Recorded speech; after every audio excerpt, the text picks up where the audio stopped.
Hello friends, आज हम जानेंगे 13 के टेबल की ट्रिक जिससे हम 13 का टेबल याद कर सकते हैं सिर्फ 1 मिनट के अंदर। तो स्टार्ट करते हैं। पहले हम लिखेंगे 1 का टेबल, 2, 3, 4, 5, 6, 7, 8, 9, 10। अब हम लिखेंगे 3 का टेबल, 3 1 जा 3, 3 2 जा 6, 3 3 जा 9, 3 4 जा 12, 3 5 जा 15, 3 6 जा 18, 3 7 जा 21, 3 8 जा 24, 3 9 जा 27, 3 10 जा 30। अब हम ऐड करेंगे इन 10 प्लेसेस के नंबर्स को।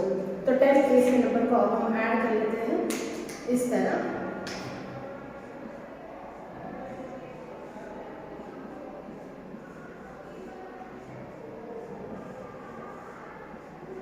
इन नंबर्स को हम लोग ऐड कर लेते हैं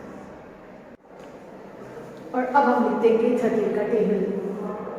13 1 जा 13, 13 2 जा 26, 33 जा 39, 13 4 जा 52, 13 5 जा 65, 13 6 जा 78, 37 जा 91, 13 8 जा 104, 13 9 जा 170 और 13 10 जा 130।